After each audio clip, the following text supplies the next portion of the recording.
기본 수업 103페이지 내용 복습을 좀 해봅시다. 그래도 오늘은 그 첫 시간은 그래도 비교적 지금 이런 건데 의사 능력이 있는 상태죠. 근데 착오에 관한 판례를 하고 사기 강박하고 대리 부분을 하면 거의 의사 능력을 상실한 상태가 되죠. 어제도 수업 해봤는데 처음에는 이렇게 말똥말똥 시작하다가 계속 점점 능력이 없어지면서 거의 대부분 의사 능력이 없어졌고 어떤 사람은 권리 능력을 잃고 돌아가신 분도 있어요. 네, 판례 사항들 좀 정리해 볼 텐데 천천히 이제 해드릴 테니까 잘 따라오세요. 자, 먼저 아까 목적물의 동일성에 관한 착오는 중요분에 해당한다, 해당하지 않는다, 해당한다 그랬죠. 그에 관한 판례 하나 소개시켜 드릴 테니까 보세요. 자, 갑 사람 수강생이고 이제 을은 에듀를 회사입니다.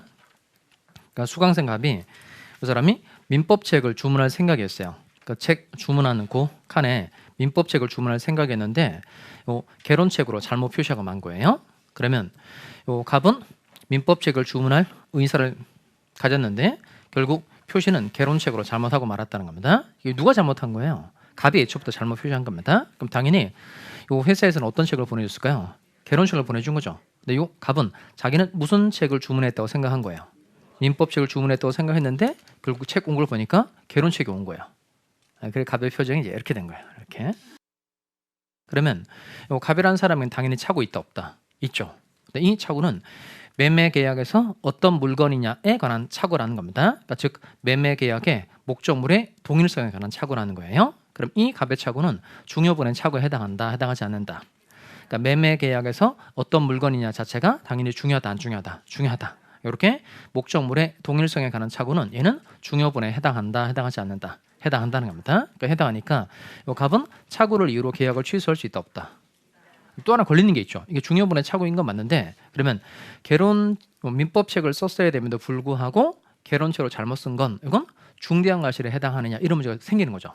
중대한 과실이다, 경미한 과실이다. 이런 건 중대한 과실이 아니고요. 그냥 경미한 과실입니다. 보통 우리가 필기 같은 거 할 때 잘못 쓰거나 오타를 내거나 오자를 내거나 이렇게 이런 일이 늘 생길 수 있는 거니까 이건 중대한 과실이 아니고 그냥 경미한 과실인 거예요. 결국 중요분의 착오에 해당하고 중대한 과실이 아니니까 결국 착오를 이유로 취소할 수 있다 없다 있다는 겁니다. 여러분 교환에다가 잘 필기를 할까요? 3페이지에 가서 이 표시를 잘 하셔야 돼요.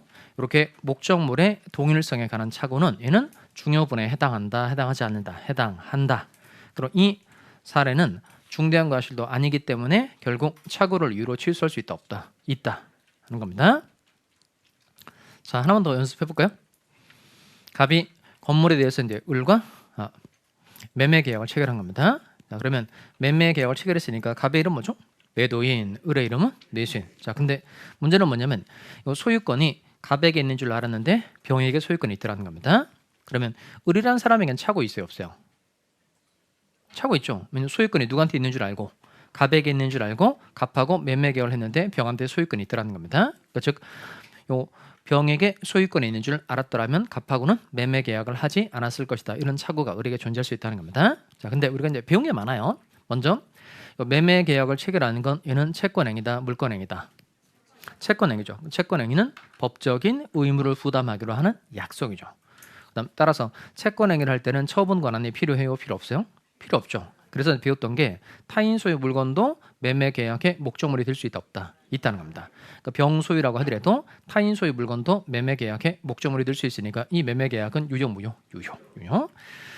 자, 그러면 갑은 병으로부터 소유권을 취득해서 을한테 넘겨주면 되죠. 왜냐면 병 소유라고 하더라도 갑이 소유권을 취득해서 을한테 넘겨주면 을은 충분히 목적물을 쓸 수 있다는 겁니다. 이렇게 매매 계약에서 목적물의 동일성에 관한 착오라는 것, 매매 계약에서 목적물의 소유권에 관한 착오라고 그래요. 매매 계약에서 소유권이 갑에게 있는 줄 알았는데 병한테 소유권이 있더라. 이건 목적물의 소유권에 관한 착오라는 겁니다. 이건 중요분의 착오에 해당한다, 해당하지 않는다. 해당하지 않죠. 자, 그러면 우리가 배운 걸 총동원해서 한번 해봅시다. 그럼 이게 설사 병 소유라고 하더라도 갑이 병으로부터 소유권을 취득해서 을한테 넘겨주면 을은 충분히 이 건물을 쓸 수 있어요, 없어요? 있죠. 그다음 갑이 소유권 취득을 못했을 때에도 을은 갑에게 책임 물을 수 있어요, 없어요? 있죠. 어떤 책임 물을 수 있을까요? 내자, 매매 계약을 했는데 하자로 인해서 소유권 취득을 못하게 된 겁니다. 매수인은 매도인에게 무슨 책임 물을 수 있죠? 담보 책임 물을 수 있죠. 담보 책임. 그 담보 책임의 하자가 전, 일, 수, 용, 저 특정 중에 어떤 담보 책임이 적용될까요? 이게 전보 타인의 권리인 거예요. 그럼 전보 타인의 권리니까 담보 책임 그림 생각나죠? 담보 책임 그림 요거죠? 요거. 따라서 을은 선의에게 관계없이 계약 해지할 수 있고 선의인 경우에는 손해배상도 청구할 수 있으니까 결국 소유권을 취득을 하면 취득한 그대로 건물을 쓰면 되는 거고 소유권 취득을 못했을 때 을은 갑에게 무슨 책임 물으면 되니까 담보 책임 물으면 되니까 병한테 소유권이 있다라는 걸 이유로 해서 계약 전체를 취소하는 건 된다 안 된다? 안 된다는 겁니다. 그래서 이렇게 목적물의 소유권에 관한 착오는 이는 중요부분에 해당한다, 해당하지 않는다, 해당하지 않는다는 겁니다. 따라서 이때는 착오를 이유로 계약을 취소할 수 있다, 없다, 없다는 겁니다. 3페이지 교환 하단에다가 요 내용 집어 넣어 두시기 바랍니다. 자, 그리고 아까 읽어보라고 했던 104페이지 판례 읽어보셨어요? 자, 그럼 중대한 과실에 관한 내용인데요. 자, 먼저 책에다가 좀 밑줄을 좀 하고 갑시다. 중대한 과실의 뜻인데요. 104페이지로 오실까요? 104페이지. 자, 104페이지 오시면 밑에 가서 그러니까 중과실의 의미라고 되어 있는 거 찾으셨어요? 한번 중과실, 그 중자가 한자로 무거울 중자죠. 과실이 매우 크다 이런 뜻인데 한번 읽어봅시다. 중과실이란 읽어보겠습니다. 시작. 중과실이란 표의자의 직업, 행위의 종류, 목적 등에 비추어 보통 요구되는 주의를 현저하게 결여하는 것을 말한다. 끊고 거기까지 밑줄 하시면 되는데 자 거기서 중요한 단어가 뭘까요? 현저하게, 현저하게. 자, 알면서 일부러 하는 게 고의고 그다음 주의 의무를 게을리하는 게 이게 과실인데 과실도 종류가 두 가지 있다는 겁니다. 그러니까 조금 잘못하는 건 경미한 과실이라고 하고 많이 잘못하는 건 중대한 과실이라고 표현한다는 겁니다. 그러면 취소를 하려면 표의자에게 뭐가 없어야 돼요? 중대한 과실이 없어야 되죠. 그러면 아까 정리했듯이 표의자에게 중대한 과실이 있으면 착오를 이유로 취소를 할 수 있다 없다? 없다는 겁니다. 뭐가 있으면? 중대한 과실. 그러니까 이렇게 이빨이 잘못했다 그러면 착오를 이유로 취소할 수 없다는 겁니다. 다시 뭐가 있으면? 중대한 과실이 있으면 착오를 이유로 취소할 수 없다는 겁니다. 그 다음에 그럼 중대한 정도가 아닌 그냥 경미한 과실 조금만 잘못했다는 거예요. 이때는 착오를 이유로 취소할 수 있다 없다 있다는 겁니다. 자, 그래서 첫 번째 이제 그게 공장 사건인데요. 공장 사건. 이 판례 내용은 뭐냐면 칠판 볼까요? 갑이라는 사람이 이제 공장을 지으려고 을로부터 이제 토지를 매수한 겁니다. 매매 계약 체결했으니까 갑은 매도인, 을은 매수인. 근데 요 갑은 토지 매수에 관해서 갑이 이제 의사를 표시한 겁니다. 그럼 갑의 이름은 표의자, 을의 이름은 상대방. 그런데 관계 법규를 살펴보니까 도저히 공장을 지을 수 없게 된 거예요. 그럼 여기도 마찬가지로 공장을 지을 수 없는 땅인 줄 알았더라면 토지를 매수하지 않았을 것이다. 이런 착오가 갑에게 있어요, 없어요? 있죠. 다만 여기까지 보면 우사 사건하고 내용은 똑같아요. 근데 아까 우사 사건의 경우에 갑이 착오를 이유로 취소할 수 없던 이유가 뭐였죠? 동기가 뭐가 되지 않아서 표시가 되지 않아서 취소를 못했던 겁니다. 이 공장 사건의 경우에는 공장에 쓰려고 하는 동기를 일단 표시를 했다 안 했다 했다는 겁니다. 이 부분을 잘 동그라미 해놓을까요? 자, 교환 4페이지 상단 부분에 나오죠. 교환 4페이지 상단 부분에 먼저 공장에 쓰려고 하는 동기를 일단 표시를 했다는 겁니다. 이게 우사 사건하고 다른 점이에요. 자, 그다음 또 살펴봐야 될 건 뭐냐면 이게 공장에 쓰려고 하는 동기는 표시했는데 갑이라는 사람이 관할 관청에 가서 이 토지 위에 공장 건축이 가능한지 확인해 보지 않았다는 겁니다. 확인해 보지 않았으니까 일단 과실을 맞죠. 이게 중대한 과실이냐 아니면 경미한 과실이냐 이겁니다. 그러면 중대한 과실이라면 착오를 이유로 취소할 수 있어요, 없어요? 없고 그다음 경미한 과실이라면 착오를 이유로 취소할 수 있다 없다 있다는 겁니다. 그러면 관할 관청에 가서 토지상에 공장 건축이 가능한지 확인해 보지 않은 것 이건 중대한 과실에 해당한다, 해당하지 않는다. 해당?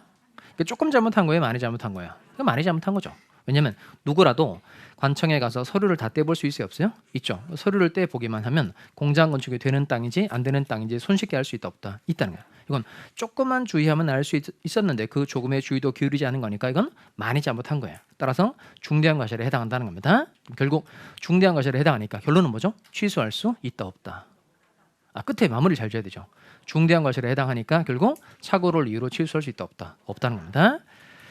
착오가 잘 나가다가 끄트머리가 삐끗하시면 안 돼요.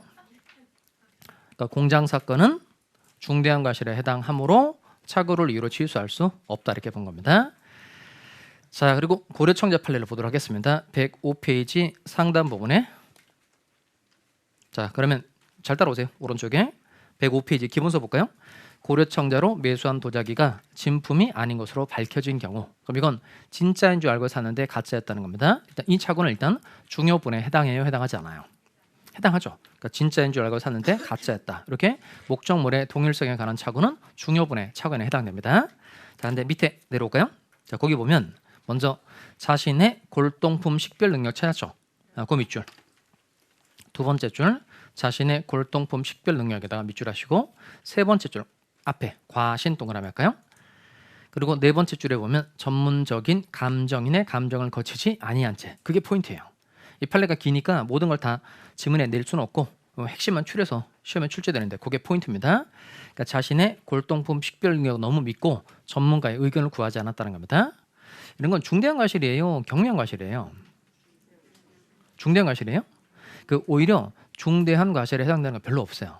별로 없고 이런 건 경미한 과실이에요. 그러니까 이때 중대한 과실인지 경미한 과실인지 판단하는 기준으로 또 뭐가 있냐면 일반 사람들이 과연 어떤 행위를 하느냐, 이게 기준이 돼요. 그러면 그 일반 사람 누구나 자기가 능력이 좀 있으면 자기 능력을 너무 믿고 전문가의 의견을 구하지 않는 습성이 일반 사람에게 보통 있어요, 없어요? 있죠. 어떤 경우 생각하면 될까요? 그러니까 여러 번 생각하면 되죠. 여러분 수험생이잖아, 수험생. 그러니까 자기 능력을 좀 너무 믿고 전문가인 나 같은 사람의 의견을 구해야 되는데 구하지 않고 지 맘대로 막 하다가 탈나거나 그런 경우 맨날 생기잖아요. 맨날. 그 다음에 또 뭐 생각하면 될까요? 감기 걸려보면 되죠. 감기 걸려보면 내 몸은 내가 제일 잘 알아 이러면서 약국 가서 지가 직접 처방 내리죠. 머리 아플 때 뭐 주고 뭐 아플 때 뭐 주고 그런 건 이제 누구나 다 이런 게 다 있다는 거예요. 자기 능력을 너무 믿으면 전문가의 의견을 구하지 않는 습성이 일반 사람 보통에 있다는 겁니다. 그다음에 곰곰이 생각해 보다가 제가 또 최근에도 뭘 알게 됐냐면 결혼할 때 생각하시면 돼요. 결혼할 때 저 이 사람하고 결혼할 거예요. 이렇게 데리고 갔는데 아무래도 그 부모님 연세 많으신 분들이 보면 이분들이 그 사람 보는 전문가잖아요. 딱 보니까 얘는 안 될 것 같아. 얘는 안 돼. 이렇게 얘기했는데 그 전문가 부모님의 말을 듣지 않고 결혼한 거예요. 그래서 이렇게 된 거잖아요. 이렇게. 그러니까 제가 하려고 하는 얘기는 뭐냐면 자기가 보기엔 좋다는 거예요. 자기가 보기 그때 연애할 당시엔 좋았는데 그 말을 들을 걸 이런 후회가 들잖아요. 그러니까 제가 하려고 한 얘기는 뭐냐면 사람들 누구나 자기 능력을 너무 믿으면 전문가의 의견을 구하지 않는 습성이 일반 사람 보통에게 다 있다 없다? 있다는 거예요. 그러니까 그 정도 일을 한데 불과한 건 이건 중대한 과실이 아니고 무슨 과실이다? 경미한 과실. 그러니까 꼭 써놓기 바랍니다. 고려청자 판례는 무슨 과실이다? 경미한 과실. 결론 경미한 과실이니까 이때 착오를 이유로 취소할 수 있다 없다? 있다는 거죠. 자, 이렇게 요 착오의 경우에 이제 중대한 과실인 공장 사건, 그다음 경미한 과실인 거 고려청자 사건 이렇게 본 겁니다. 밑에 내려가서 하나 또 살펴볼 내용이 있는데 판례 바로 밑에 볼까요? 자, 중대한 과실이 있더라도 착오를 이유로 취소할 수 있는 경우가 있어요. 자, 잘 읽어볼까요? 그 밑에 판례 바로 밑에 가면 중요한 키워드가 하나 나오죠. 본문 한번 읽어볼까요? 거기 어떤 단어가 나오죠? 그러니까 표의자에게 중대한 과실이 있으면 취소를 못하죠. 근데 표의자에게 중대한 과실이 있더라도 착오를 이유로 취소할 수 있는 경우가 있다는 겁니다. 그 단어가 뭐냐면 그게 이용이란 단어. 이용. 그러니까 상대방이 표의자의 착오를 알면서 뭐 하려고 했을 때, 이용하려고 했을 때. 그러니까 이용 밑에다가 하나 써놓을까요? 이용 밑에다가 반가이라고 한번 써봐요. 반가이. 반가이 알죠? 그러니까 반으로 까인다는 거예요. 반으로 까인다. 반가이. 그래서 반가이. 그렇게 하면 금방 이해될 거예요. 자, 내용이 뭐냐면 7번 볼까요? 아까 자, 표의자에게 중대한 과실이 있다는 겁니다. 중대한 과실이 있으면 착오를 이유로 취소할 수 있다 없다? 없고 표의자에게 경미한 과실이 있으면 착오를 이유로 취소할 수 있다 없다? 이때죠. 자, 그러면 이 내용은 뭐냐면 표의자에게 중대한 과실이 있었어요.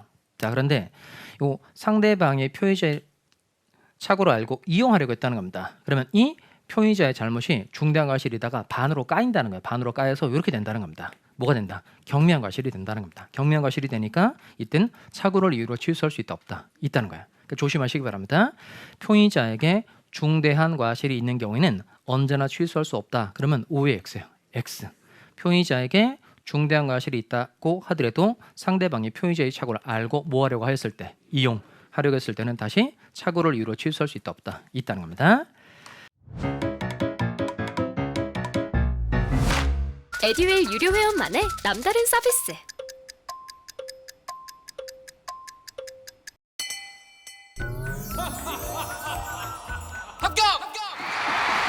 합격 행복하고 돈도 받는 혜택. 오직 에듀윌 유료 회원에게만. 에듀윌.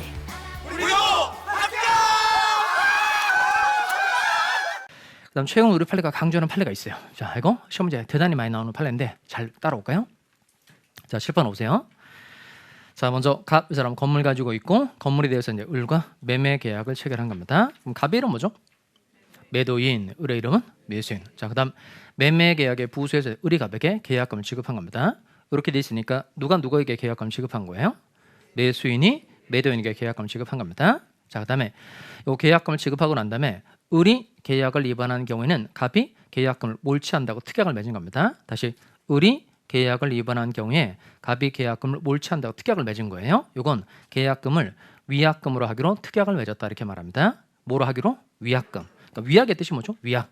계약 위반의 준말입니다. 계약 위반에 대한 손해배상의 성격을 갖는 걸 위약금이라고 그래요. 자, 어떻게 특약을 맺었냐면 누가 계약을 위반하면 을이 계약을 위반하면 계약금을 뭐한다? 몰취, 먹는다 이렇게 특약을 맺었다는 겁니다. 자, 이렇게 특약을 맺었는데 실제로 매수인 을이 중도금 지급 날짜가 왔음에도 불구하고 중도금을 지급하지 않은 거예요. 그럼 을이 채무를 불이행했으니까 갑은 이 계약을 해제할 수 있다. 해제할 수 있다. 매매 계약이니까 해제. 그러면 해제는 지난번에 자세하게 배웠죠. 해제하면 계약의 효력이 어떻게 되죠? 소급적으로 무효가 되고 그다음 상대방한테 받은 거 돌려줘야 되죠. 그게 무슨 의무죠? 원상의 보고 임무. 금전 반환의 경우에는 언제부터 이자를 가산해서 돌려줘야 돼요? 받은 날. 그다음 또 중요한 건 뭐냐면 해제하고 난 다음에 손해 있으면 손해배상을 청구할 수 있다 없다? 있죠.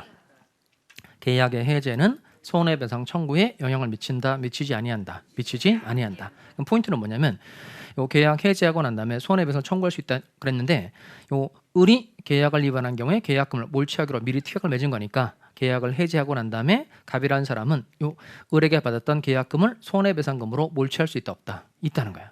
여기까지가 해제 스토리인데 해제. 자, 그런데 문제는 뭐냐면 요 해제는 해제고 요 을이라는 사람이 이 계약 자체에 착오가 있는 거예요. 그러니까 매매 계약을 체결할 당시에 이 계약 자체에 착오가 있다는 겁니다. 그럼 착오에 관한 조문이 몇 조죠? 109조.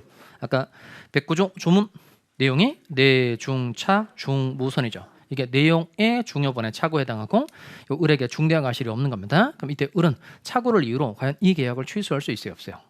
그러니까 지금 중도금 미지급이고 이거하고 상관없이 이 계약 자체에 을에게 착오가 있다는 겁니다. 그럼 착오를 이유로 계약을 취소할 수 있다 없다?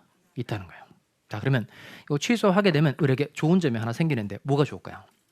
아까 지금 을이 중도금을 지급하지 않아서 갑이 계약을 뭐 했죠?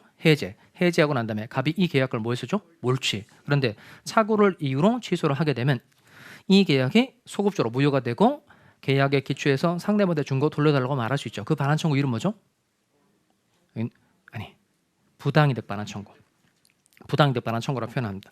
해제는 원상회복. 그다음 무효 취소의 경우는 부당이득 반환 청구라고 표현합니다. 밑에 을이 착오를 이유로 계약을 취소하게 되면 요 몰취당했던 계약금을 을이 다시 반환 돌려받을 수 있다 없다? 있다는 겁니다. 그럼 계약금을 돌려받기 위해서 또는 손해배상 책임을 면하기 위해서 을은 착오를 이유로 계약을 취소할 수 있다 없다? 있다는 겁니다.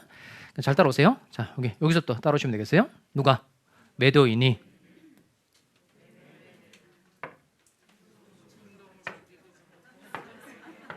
이렇게 하시면 돼요. 자, 한 줄 읽어봅시다. 천천히 읽어보겠어요. 시작. 매도인이 매매 계약을 적법하게 해제한 후라도 매수인은 착오를 이유로 계약을 취소할 수 있다 없다? 있다는 겁니다. 자, 교환 4페이지 하단에 끝에를 반드시 씁시다. 매도인이 매매 계약을 적법하게 해제한 후라도 매수인은 착오를 이유로 계약을 취소할 수 있다 없다? 있다. 결론 꼭 잘 기억해 두시기 바랍니다. 자, 여기까지 그냥 착오에 관한 기본 내용입니다. 자, 문제 하나 또 풀어보도록 하겠어요. 풀어보세요.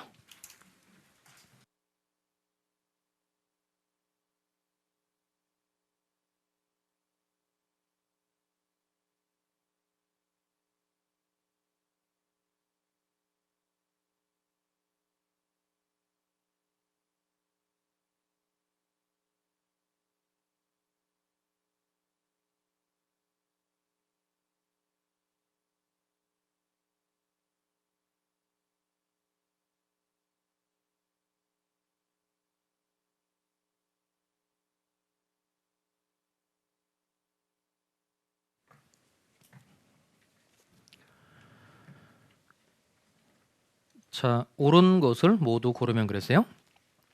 기억할까요? 의인사 표시는 법률행위의 내용의 중요 부분에 착오가 있는 때에는 무효이다. 5의 X요. X죠. 내중 착이죠. 내용의 중요 부분에 착오가 있는 때는 뭐 할 수 있다? 취소죠. 취소. 니은번 매도인이 매수인의 채무 불이행을 이유로 계약을 적법하게 해지한 후에는 매수인은 착오를 이유로 계약을 취소할 수 없다. 5의 X. X죠. 디귿 착오가 표의자의 중대한 과실로 인한 때에는 취소할 수 없으므로 끊고 5의 X예요.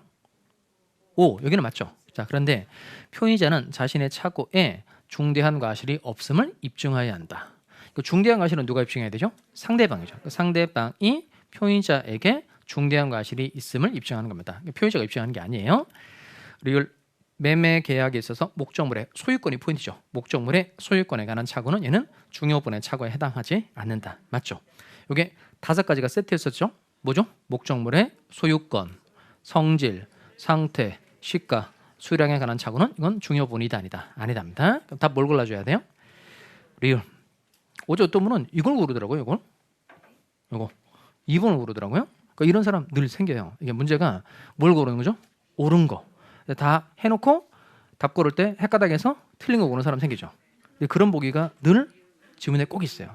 그래서 제가 만든 문제도 항상 그런 게 꼭 있어요. 그러니까 이거 옳은 거 고르는 건지 틀린 거 고르는 건지 끝까지 헷갈리지 않기 바랍니다. 그럼 칠판 보시고.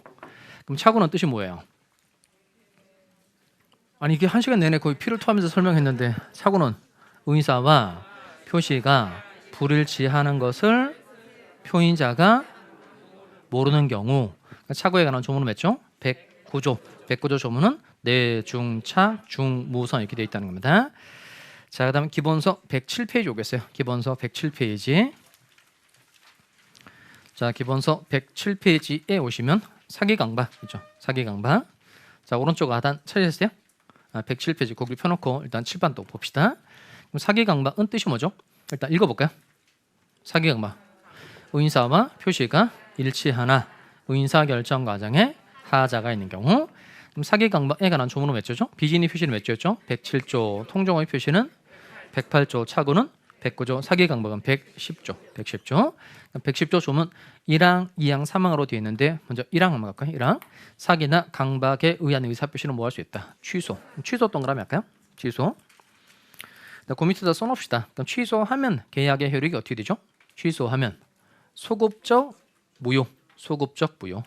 자, 취소하면 법률행위 성립 당시에 소급해서 효력이 상실되게 된다는 겁니다. 소급적으로 무효가 된다 이렇게 표현하시면 되겠어요. 다시 취소하면 법률행위 효력이 어떻게 된다? 소급적으로 무효가 된다. 꼭 그렇게 말해버릇 하시기 바랍니다.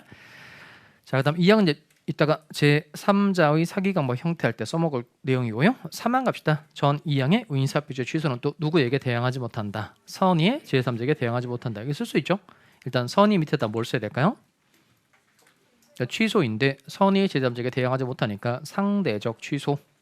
그다음 대항하지 못한다 밑에는 뭘 써야 돼요? 효과, 주장, 불가. 그러니까 취소의 효과를 선의의 제3자에게는 주장하지 마라. 그게 선의의 제3자에게 대항하지 못한다의 뜻입니다. 자, 그렇게 정리를 했으면 요 110조 조문을 이렇게 정리하면 되겠네요. 사, 강, 취, 선 이렇게 하면 되겠어요. 그러니까 사기나 강박에 의한 의사표시는 뭐 할 수 있다? 취소할 수 있다. 그리고 취소로서 누구에게 대항하지 못한다. 선의의 제3자에게 대항하지 못한다는 겁니다. 직장 다니면서 시험 합격하기가 쉽지 않아요. 혼자 공부하면 물어볼 데도 없고 에듀윌 유료 회원은 평일 야간에도 심지어 주말에도 밀착 관리를 해주니까 의지가 많이 됐어요. 에듀윌은 합격의 지름길입니다. 자, 이거 사례 가지고 설명드릴 테니까 따라오세요. 자, 먼저 갑 사람이 고려청자 진품 1,000만 원짜리 하나 가지고 있어요. 출판해 볼까요? 고려청자 진품 1,000만 원짜리 가지고 있다는 겁니다. 잘 보이세요? 고려청자? 이렇게 들어가 이렇게.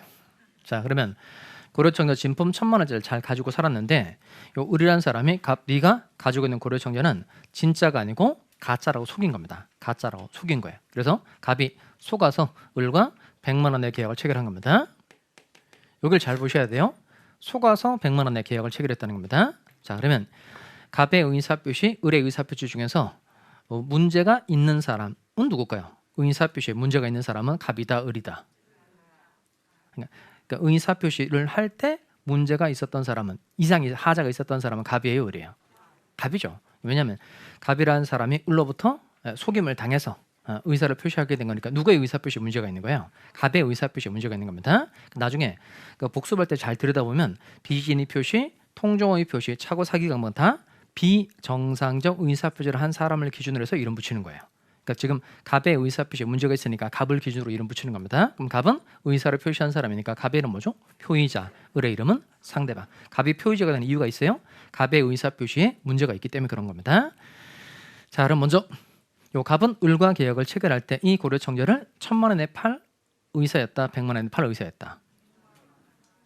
그럼 더 쉬운 거. 그러면 요 계약을 체결할 때 계약서상의 표시는 1000만 원으로 돼 있어요, 100만 원으로 돼 있어요. 100만 원 되죠. 100만 원에 계약을 했으니까 계약서상의 표시는 100만 원으로 돼 있다는 겁니다. 자, 그러면 갑은 을과 계약을 체결할 때 계약 체결할 당시 그럼 계약을 체결할 때 이 고려청결을 1000만 원에 팔 의사였다, 100만 원에 팔 의사였다. 100만 원이죠.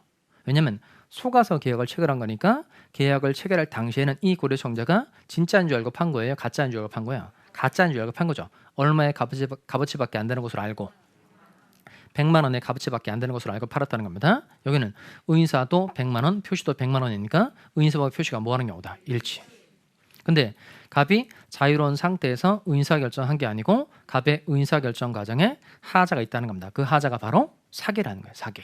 그러면 이 사기 요거하고 비통착, 비진의 표시, 통종의 표시 차고하고는 같아요, 달라요? 다르죠. 어떻게 다르죠? 말로 해볼까요? 그렇게 말하시면 되죠. 비통착, 비진의 표시, 통종의 표시 차고는 의사와 표시가 불일치하는 경우고 사기는 의사와 표시가 일치하는 경우가 그게 다른 점이라는 겁니다. 그럼 사기가 되려면 이제 쓰세요. 그 교환에다가 자, 교환 6페이지 상단 부분에 사기 옆에다가 차근차근 쓰시면 되겠어요. 먼저 사기가 되려면 속여야 되죠. 가짜로 속이는 거니까 이게 기망행위. 그리고 갑이 속아서 계약을 체결해야 되죠. 갑이 착오를 일으켜서 이 상태에서 의사표시를 하는 게 이게 사기가 되는 겁니다. 그럼 쭉 연결해서 말할 정도면 되겠어요. 기망행위로 인하여 표의자가 착오에 빠진 상태에서 의사표시를 하는 것, 이게 사기가 되는 겁니다. 기망행위를 해서 표의자가 뭐에 빠진 상태에서 착오에 빠진 상태에서 의사표시를 하는 것, 이게 사기가 되는 거예요. 자, 그다음에 강박 한번 해봅시다. 강박. 자, 이번엔 을이라는 사람이 칼 딱 들이대고 네가 가지고 있는 고려청결을 100만 원에 팔지 않으면 너를 죽여버리겠다, 이렇게 위협을 가한 겁니다. 그럼 칼을 들이대고 100만 원에 팔지 않으면 죽여버리겠다, 이렇게 위협을 가한 거예요. 자, 이렇게 얘기한 겁니다. 자, 그러면 이게 죽여버리겠다 이렇게 쓰기에는 좀 무시무시하더라고요. 이렇게 표시를 했는데 어쨌든 그 100만 원에 팔지 않으면 죽여버리겠다 위협을 가했고 갑이 무서워서 을과 100만 원의 계약을 체결한 겁니다. 여기도 마찬가지로 당연히 계약서상의 표시는 1000만 원으로 돼 있다, 100만 원으로 돼 있다, 100만 원으로 돼 있죠. 그다음에 갑은 을과 계약을 체결할 때 이 고려청결을 1000만 원에 팔 의사였다, 100만 원에 팔 의사였다. 100만 원이죠. 왜냐면 지금 을이 얼마에 팔지 않으면 100만 원에 팔지 않으면 죽여버리겠다라고 마음을 먹었는데 갑이라는 사람이 계속 1000만 원에 팔 의사를 가지고 있으면 을이 어떻게 할까요? 쑤시죠. 그러니까 무서워서 계약을 체결했다는 점을 잘 기억하셔야 됩니다. 왜냐하면 사실은 100만 원에 팔기 싫겠지만 위협을 당하고 있으니까 살려면 어쩔 수 없이 100만 원 계약을 할 수밖에 없는 상황이구나라고 생각을 하고 계약을 체결했다는 뜻이 되는 겁니다. 그러니까 의사도 얼마? 100만 원, 표시도 100만 원. 또 중요한 건 여기도 마찬가지로 의사와 표시가 뭐한다? 일치. 근데 갑이 자유로운 상태에서 100만 원에 팔아야지라고 마음 먹은 게 아니고 갑의 의사결정 과정에 하자가 있고 이 하자가 바로 뭐다? 강박이라는 겁니다. 그러면 또 한번 해봅시다. 강박 요거하고 비통착하고는 같아요, 달라요? 다르죠. 어떻게 다르죠? 무엇은? 비통착은 의사와 표시가 불일치하는 경우고 강박은 의사와 표시가 일치하는 경우니까 둘은 전혀 다른 겁니다. 그 다음에 사기와 강박은 구조가 같아요, 달라요? 같아요. 사기하고 강박은 둘 다 의사와 표시가 뭐하는 경우죠? 일치. 그리고 의사결정 과정에 하자가 있는 경우라는 겁니다. 강박 이제 써볼까요? 강박을 일단 무섭게 하는 겁니다. 그 빈칸에다 쓸까요? 일단 무섭게 하는 거니까 이걸 해악을 고지한다 이렇게 말합니다. 해악 고지. 그다음 무서워서 그랬으니까 공포 상태죠. 공포 상태에서 의사 표시를 하는 것 이게 강박입니다. 해악 고지로 인하여 공포 상태에서 의사 표시를 하는 거. 이게 강박이 되는 겁니다. 그럼 딱 보니까 이게 사기하고 강박은 구조가 똑같죠. 의의도 똑같고 구조도 같다는 겁니다. 그래서 한 개의 조문에 규정하고 있는 거예요. 사기도 몇 조? 110조. 강박도 110조에서 규정하고 있다는 겁니다. 자, 그럼 이제 기본서 와볼까요? 기본서 108페이지 와세요. 기본서 108페이지. 자, 108페이지에 오시면 자, 거기 위에 가면 사기의 요건이라고 되어 있는 걸 찾으셨어요? 사기의 요건 별표. 자, 사기의 요건이 총 4가지인데요. 먼저 목 찾아볼까요? 첫 번째, 사기자에게 뭐가 있어야 한다? 고의가 있어야 한다는 겁니다. 두 번째, 기망행위가 있어야 돼요. 뭐가 있어야 한다? 기망행위. 세 번째, 기망행위가 위법해야 되고요. 네 번째, 인과관계가 있어야 한다는 겁니다. 그럼 칠판을 보시면 이게 사기의 요건 4가지입니다. 첫 번째, 사기자에게 뭐가 있어야 한다? 고의가 있어야 되고, 두 번째, 기망행위가 있어야 되고, 세 번째, 기망행위가 위법해야 되고, 네 번째, 뭐가 있어야 한다? 인과관계가 있어야 한다는 겁니다. 강박도 요건이 똑같아요. 강박도. 자, 그럼 강박자에게 뭐가 있어야 되죠? 고의가 있어야 되고, 두 번째, 강박행위가 있어야 되고, 세 번째, 강박행위가 위법해야 되고, 네 번째, 뭐가 있어야 한다? 인과관계가 있어야 한다는 겁니다. 자, 그럼 강박의 요건도 찾아서 별표를 해볼까요? 사기의 요건 별표. 한 장 넘어가서 오른쪽 페이지 있네요. 오른쪽 페이지 강박의 요건도 별표. 109페이지 하단에 강박의 요건 별표. 이게 구조가 똑같아서 하나만 잘 외워두면 다른 하나는 거기다 딱딱 대입해서 결론을 내려두면 되겠어요. 자, 그럼 칠판 올까요? 먼저 사기부터 다시 갑시다. 그럼 사기 치는 사람에게 뭐가 있어야 돼요? 고의. 그러니까 을에게 고의가 있어야 한다는 겁니다. 과실로는 사기가 되지 않아요. 반드시 고의가 있어야 되는데 이 고의는 2단계 고의라는 겁니다. 먼저 기망행위를 해서 착오에 빠지게 만들어야 되겠다는 고의 하나가 필요하고요. 또 착오 상태에서 의사표시를 하도록 만들어야 되겠다는 고의 2가지가 필요합니다. 그래서 고의는 몇 단계 고의다? 2단계 고의. 그다음 두 번째가 기망행위라는 게, 기망행위는 착각을 불러일으키는 일체의 속임수에게 기망인데요. 보통 가짜라고 속이는 건 기망행위에 해당되죠. 근데 아무런 얘기를 하지 않는 거, 침묵하는 거, 이건 아무런 얘기를 하지 않는 거니까 이 침묵은 보통 의사표시에 해당되지 않아요. 그런데 일정한 사실을 말해줄 법률상의 의무가 있음에도 불구하고 이를 말하지 않았다. 침묵하는 건 경우에 따라서 사기가 될 수 있다 없다 있어요. 침묵도 경우에 따라서는 사기가 될 수 있다 없다 있어요. 대표적으로 갑이 을에게 건물을 팔았어요. 그런데 이 건물이 현재 경매가 진행 중인 거예요. 그럼 을이라는 사람이 갑, 너의 건물이 법적으로 무슨 문제가 없냐 이렇게 물어본 겁니다. 그러면 현재 경매가 진행 중이니까 그 사실을 갑이 을에게 말해줄 법률상의 의무가 있다 없다 있죠. 그럼에도 불구하고 이를 말하지 않은 거예요. 그럼 이건 적극적으로 속인 거나 마찬가지로 볼 수 있어요. 따라서 일정한 사실을 말해줄 법률상의 의무가 있는 자가 그 의무를 이행하지 않았다는 겁니다. 이건 당연히 사기에 해당한다, 해당하지 않는다, 해당한다는 겁니다. 판례를 하나 볼까요? 그런 책으로 어디였냐면 109페이지 볼까요? 109페이지. 자, 109페이지에 보시면 자, 8페이지, 108페이지. 그러니까 왼쪽 108페이지 왼쪽 보조단 여백에 봐봐요. 자, 거기 기출문제 OX라고 되어 있는 거 찾으셨어요? 같이 한번 읽어볼까요? 분양계약자가 찾으셨죠? 같이 읽어보겠습니다. 시작.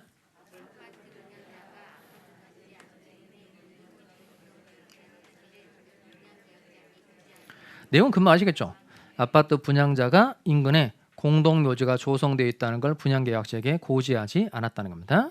그러면 그 아파트 분양받아서 이사 간 거예요. 그 첫날 아침에 일찍 일어나서 산책으로 나간 거예요. 근데 온천지가 공동묘지인 거예요. 그럼 당연히 요 인근에 공동묘지가 조성되어 있다는 사실을 말해주는 법률상의 의무가 있다 없다 있죠. 근데 그걸 말하지 않은 거니까 이건 적극적으로 속인 거나 똑같다는 겁니다. 이렇게 침묵도 경우에 따라서는 사기가 될 수 있다 없다 있다는 겁니다. 그다음 중간에 판례 볼까요? 교환 계약의 목적물에 그 시가 묵비 위주로 할까요? 시가 묵비. 그 판례 한번 읽어볼까요? 딱 중간에 있는 판례. 교환 계약을 체결하면서 시가를 물어봤는데 시가를 말하지 않았다는 겁니다. 이거 사기이다 아니다? 이거 아니죠. 왜냐하면 시가를 말해줄 법률상의 의무가 있어요 없어요? 없죠. 왜냐하면 누구라도 계약을 하면서 이익을 보려고 하는 게 정상이에요? 손해 보려고 하는 게 정상이에요? 이익 보려고 하는 게 정상이죠. 따라서 시가를 말하지 않은 건 이건 시가를 말해줄 의무 자체가 없으니까 시가를 말하지 않은 건 이건 사기이다 아니다? 아니답니다. 자, 그 다음에 세 번째 요건은 기망행위가 위법해야 돼요. 그러니까 이 속임수가 나쁘다고 말할 수 있어야 한다는 겁니다. 자, 이건 판례 가지고 해볼 텐데 그 밑에 판례 2개 나오죠. 상가를 분양하면서 찾았어요? 자, 그 첫 번째 판례 한번 읽어볼까요? 상가를 분양하면서 운영 방법, 수익 보장에서 다소가 포인트예요. 다소 과장 허위 광고를 했다는 겁니다. 일단 이건 기망은 맞는데 다소라 그랬으니까 상인이라면 보통 이 정도의 거짓말은 누구나 한다는 겁니다. 그러니까 기망은 맞는데 이건 나쁘다고 말할 수 없다는 겁니다. 그러니까 기망 행위에 위법성이 없다는 거예요. 결국 사기에 해당한다, 해당하지 않는다, 해당하지 않는다는 거예요. 자, 그 밑에 두 번째 판례 있죠. 잘 읽어볼까요?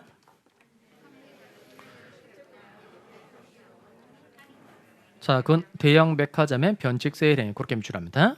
대형 백화점의 변칙 세일 행위.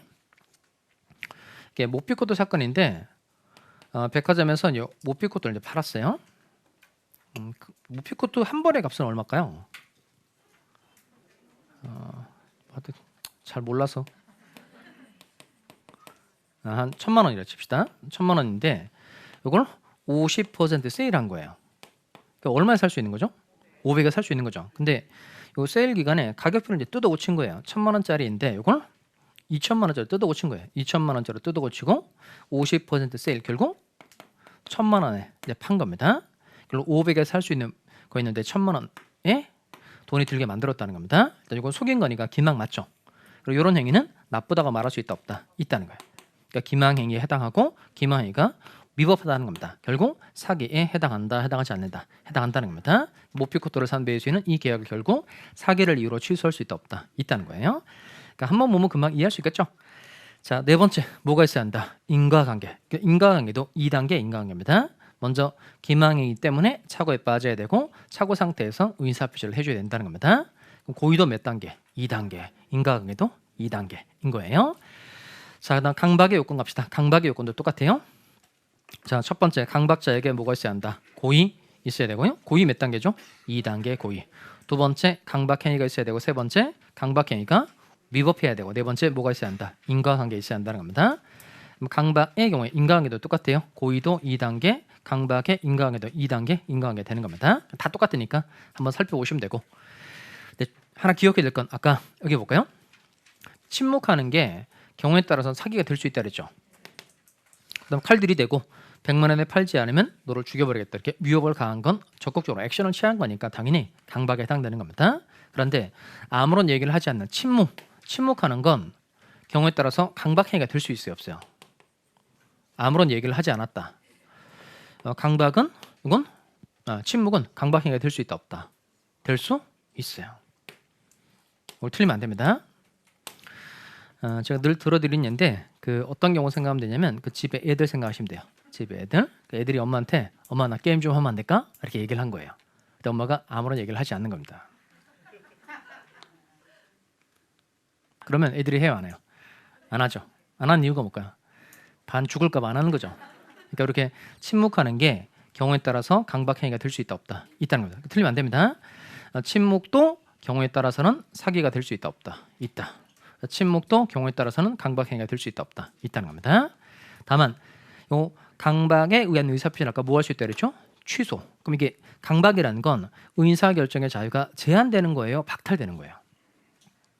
아까 칼 들이대고 100만 원에 팔지 않으면 죽여버리겠다 위협을 가했다는 겁니다. 그럼 이 갑이 무서워서 쫄아서 계약을 체결한 거죠. 쫄아서 계약을 체결한 겁니다. 그럼 강박은 의사결정의 자유가 제한되는 거다, 박탈되는 거다? 박탈이에요? 제한이에요? 어떻게 하면 될까? 강박은 의사결정의 자유가 제한되는 거예요.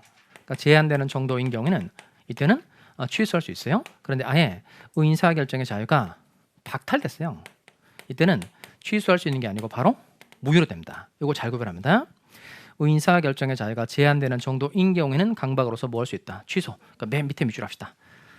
자, 109페이지 맨 밑에 밑줄 하면 되죠. 강박은 맨 밑에 줄. 강박은 의사결정의 자유가 뭐가 되는 정도, 제한되는 정도를 말한다는 겁니다. 넘어와서 1번 제일 위에. 강박의 정도가 극심하여 의사결정의 자유가 박탈됐다. 박탈이 포인트입니다. 박탈된 경우에는 이때는 취소할 수 있는 게 아니고 바로 뭐가 된다? 무효가 된다는 겁니다. 이것도 그 실제 있었던 사건인데 한번 해봅시다. 갑 이 사람이 고급 빌라를 하나 가지고 있었어요. 빌라 가지고 있는데 요 을이라는 사람이 갑에게 고급 빌라를 나한테 증여하지 않으면 네 아들을 죽여버리겠다 이렇게 얘기한 거예요. 을이라는 사람이 갑에게 고급 빌라를 나한테 증여하지 않으면 네 아들을 죽여버리겠다 이렇게 위협을 가한 거예요. 그러면 갑이라는 사람이 그래 아들 죽여라 고급 빌라 안 주겠다 이렇게 말할 수 있어요 없어요? 아들이라 그런가? 그러면 이렇게 합시다. 요 을이라는 사람이 고급 빌라를 나한테 증여하지 않으면 네 마누라를 죽여버리겠다 라고 얘기를 한 거예요. 그 마누라를 고맙다 이렇게 얘기하려나? 제가 하려고 한 얘기면요 그래 마누라 죽여라 고급 빌라 안 주겠다 이렇게 말할 여지가 있어요 없어요? 충분히 있죠. 그러니까 얘는 강박은 의사결정의 자유가 제한되는 거. 그러니까 의사결정의 자유가 제한되는 건 강박으로서 뭐 할 수 있다? 취소할 수 있다는 겁니다. 근데 아예 의사결정의 자유가 박탈되는 경우도 있어요. 예를 들어서 요 고급 빌라를 증여하도록 하면서 요 총을 머리에 겨누고 사인하라고 한 거예요. 얘는 의사결정의 자유가 박탈된 거라. 이때는 취소할 수 있는 경우가 아니고 뭐가 된다? 무효가 된다는 겁니다. 틀리면 안 돼요. 다시 강박은 의사결정의 자유가 뭐가 되는 정도? 제한되는 정도인 거고 이때는 뭐 할 수 있다? 취소. 아예 의사결정의 자유가 박탈됐을 때는 취소할 수 있는 게 아니고 뭐 된다? 무효로 된다는 겁니다. 자, 그럼 다시 실판에 와서 이렇게 사기의 요건, 강박의 요건을 갖춘 겁니다. 그럼 사기, 강박은 각각 110조죠. 사기 또는 강박을 이유로 계약을 뭐 할 수 있죠? 취소. 그리고 취소로서 누구에게 대항하지 못한다. 선의의 제3자. 그럼 고려청자 사례를 마무리 줘볼까요? 그럼 이렇게 사기의 요건 4개, 강박의 요건 4가지를 갖춘 겁니다. 그럼 갑은 사기당했으니까 강박당했으니까 이 고려청자 매매 계약을 갑이 뭐 할 수 있죠? 취소. 그럼 취소하면 계약의 효력이 어떻게 되죠? 아까 썼던 거. 취소하게 되면 이 계약이 소급적으로 무효가 되죠. 처음부터 계약의 효력이 상실되게 된다는 겁니다. 그러면 갑은 을에게 고려청자를 돌려줘라고 반환 청구할 수 있다 없다?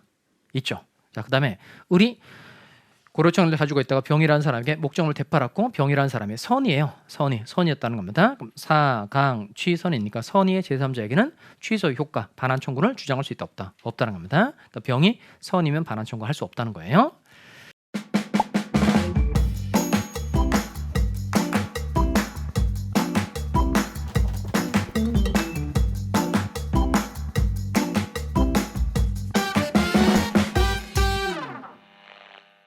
자, 그다음에 이제 요 제3자의 사기감 형태 내용 한번 해봅시다. 이런 책으로 어디 오냐면 110페이지 옵시다. 110페이지.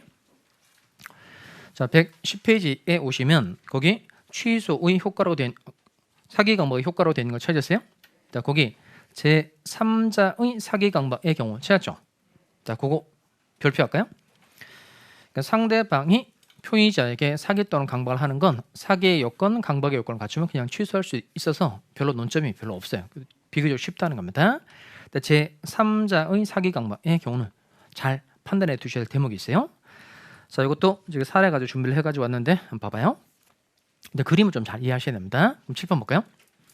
갑 건물 가지고 있고 건물 소유자예요. 여기 7번 보세요. 7번.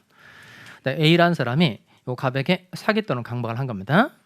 요 갑은 A로부터 사기 또는 강박에 의해서 의사표시를 한 사람이니까 갑은 표의자, A는 갑의 의사표시에 외부에 있는 사람이니까 제3자 이렇게 표현합니다.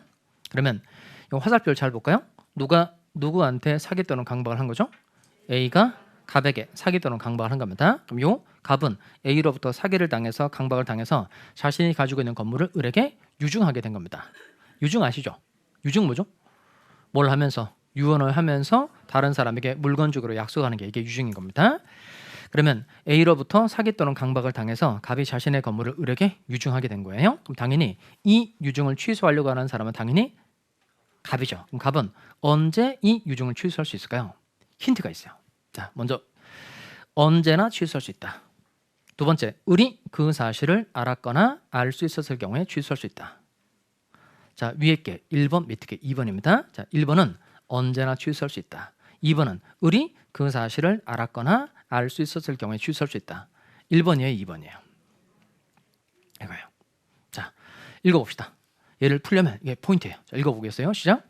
상대방 있는 의사표시에 관하여 제3자가 사기나 강박을 행한 경우에 상대방이 그 사실을 알았거나 알 수 있었을 경우에 한하여 그 의사표시를 취소할 수 있다. 자, 그러면 언제나 취소할 수 있는 거예요? 을이 알았거나 알 수 있어야 취소할 수 있는 거예요. 자, 알았거나 알 수 있었을 때 그러면 그걸로 가는 거예요. 그러니까 이 조문을 보고 제일 중요한 단어가 뭔지 찾아야 돼요. 뭐가 중요한 보니까요. 있는 상대방 있는 의사표시에 관하여 상대방 있는 의사표시에 관하여 이게 포인트예요. 자, 그러면 요 유증의 경우에는 유증은 지난번에 배웠죠. 유증은 상대방 있는 단독행위다 없는 단독행위다. 없는이죠. 그러니까 을이 존재하는 것처럼 보여도 얘는 아무런 의미가 없는 사람이라는 겁니다. 그러니까 지난번에 상대방 없는 단독행위로 3개 외웠는데 생각나요? 유언, 유증, 또 재단법인 설립행위, 소유권과 조명권의 포기에 상대방 없는 단독행위라는 겁니다. 이건 상대방 자체가 없으니까 상대방이 알았거나 알 수 있었을 경우의 수가 안 나온다는 거예요. 이때는 언제나 취소할 수 있는 겁니다. 자, 첫 번째 문제를 가볍게 틀렸으니까 명예 회복할 수 있는 기회를 드리도록 하겠어요. 또 7번 보세요. 그 쓰는 게 중요한 게 아니에요. 쓸 시간 드릴 테니까 또 막 써서 이상하게 만들지 마시고 일단 잘 볼까요? 두 번째 내용은 뭐냐면 두 번째를 맞추셔야 돼요. 자, 네. 두 번째 내용은 뭐냐면 요 A로부터 갑이 사기 또는 강박을 당해서 자신의 건물을 을에게 증여하게 된 거예요. 증여. 여기도 마찬가지로 A로부터 사기 또는 강박을 당해서 증여하게 된 거니까 당연히 이 증여 계획을 취소하려고 하는 사람 당연히 누구죠? 갑이죠. 갑은 언제 증여 계획을 취소할 수 있겠느냐? 1번 언제나 취소할 수 있다. 2번 을이 알았거나 알 수 있었을 경우에 취소할 수 있다. 뭘까요? 이때는 을이 알았거나 알 수 있었을 경우라야 취소할 수 있다는 겁니다. 요 을이 무엇을 알았거나 알 수 있어야 돼요?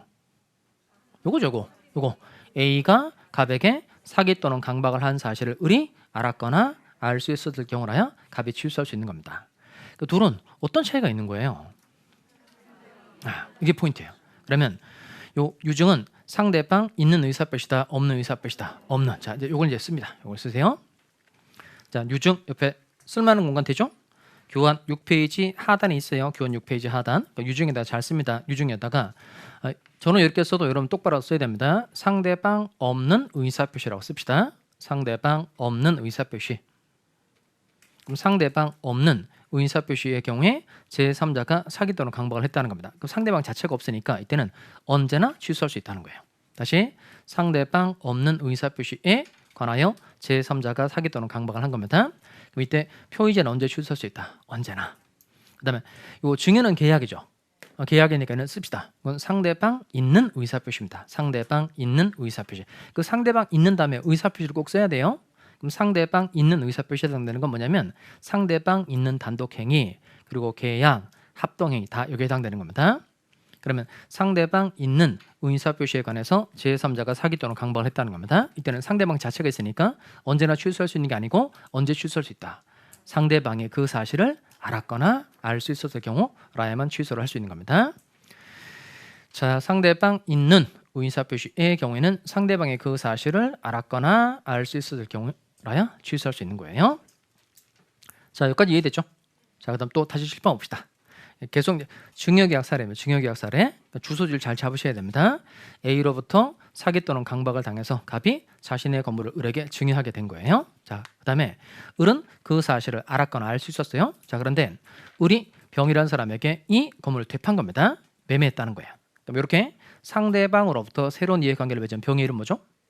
제3자. 제3자 병이라는 사람에게 소유권 이전 등기가 된 거예요. 자, 그러면 갑은 병이라는 사람에게 건물을 돌려줘라고 반환 청구할 수 있어요, 없어요? 반환 청구할 수 있다, 없다? 없다 그러면 안 된다 그랬죠. 조문 사강취선. 그래서 외우는 거죠. 사강취선. 병이 어떤 상태에 따라 결론이 다르죠. 그 나눠봐야 돼요. 그러니까 병이라는 사람이 선의이면 선의의 제3자에게는 취소의 효과를 주장할 수 없다는 겁니다. 여기서 취소의 효과라는 게 계약을 취소해서 건물을 돌려달라 반환 청구할 수 있다. 반환 청구할 수 있다는 게 취소의 효과인데 이 취소의 효과를 선의의 제3자에게는 주장하지 못한다는 겁니다. 결국 병이 선의인 경우에는 반환 청구할 수 있다 없다. 없다는 거예요. 뒤집어 말하면 누구한테는 반환 청구할 수 있는 거죠? 악의 제3자에게는 반환 청구할 수 있다는 겁니다. 그 다음에 병이라는 사람이 선의인데 정이라는 사람에게 목적을 되팔았어요. 그러면 제3자로부터 새로운 이해관계를 맺은 정, 얘는 이름 뭐죠? 아까 요 갑은 비정상적 의사표시라는 사람이니까 갑의 이름 뭐죠? 표의자. 갑의 의사표시의 반대쪽에 있는 을은 상대방. 상대방으로부터 새로운 이해관계를 맺은 병은 제3자. 제3자로부터 또 새로운 이해관계를 맺은 정의 이름 뭐예요? 이게 전독자죠. 다시 소유권을 취득한 사람이라는 겁니다. 전독자 정 앞으로 소유권 이전 등기가 됐고 요 정은 악이 알았다는 겁니다. 그러면 악의 정은 소유권을 취득할 수 있다 없다? 할 수 있죠. 할 수 있는 이유가 뭐죠? 이렇게 병이 선이면 소유권 취득하죠. 그러니까 병이 선이어서 소유권 취득하니까 그 뒤에 있는 사람은 다 보호를 해준다. 이게 무슨 법칙이죠? 이게 엄폐물의 법칙이라는 겁니다. 자, 여기까지 정리를 해두고요. 자, 문제 하나 또 풀어봅시다. 자, 23번 문제 풀어보도록 하겠어요. 이거 잘 푸시기 바랍니다.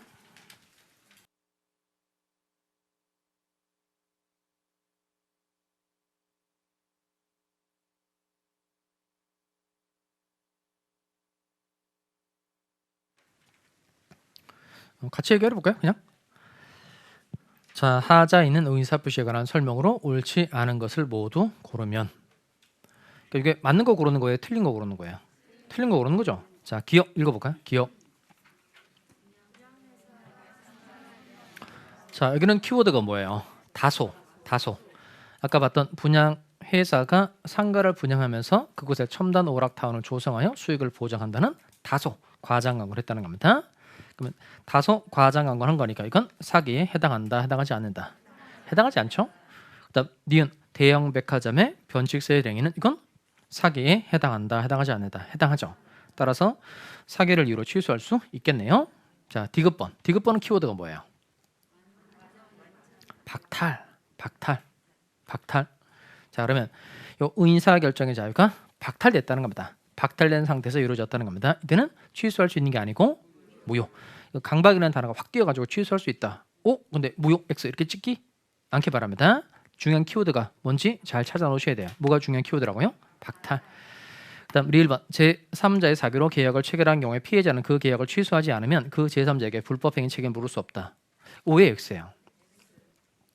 이거 뭐 보니까 궁금하죠? 다시 7번 다시 와볼까요? 좀 전에 요 그림 다시 한번 써먹어 봅시다. 자, A가 갑에게 사기 또는 강박을 해서 갑이라는 사람이 자신의 건물을 을에게 증여하게 된 겁니다. 그다음 을은 그 사실을 알았거나 알 수 있었어요. 자, 그러면 상대방 있는 의사표시이고 상대방이 알았거나 알 수 있었으니까 갑은 이 계약을 뭐 할 수 있죠? 취소. 그다음에 또 보면 누가 누구한테 사기 또는 강박을 한 거죠? A가 갑에게 사기 또는 강박을 한 겁니다. A가 갑에게 사기를 쳤고 강박행위를 했다는 겁니다. 이건 뭐냐면 A가 갑에게 불법행위를 저질렀다는 거예요.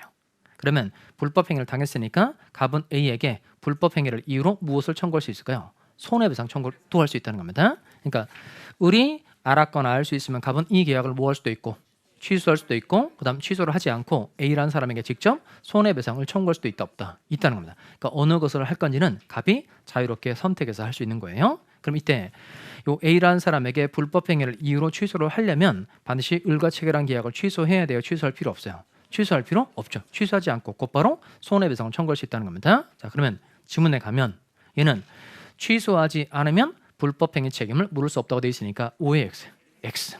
자, 그다음 이거 맞는 거 고르는 거예요? 틀린 거 고르는 거예요? 틀린 거 고르는 거니까 답을 뭘 골라야 되죠? 기억하고 리을 이렇게 골라주셔야 됩니다. 자, 여기까지 하고 좀 쉬었다가요 대리분에 관한 내용을 보도록 하겠습니다.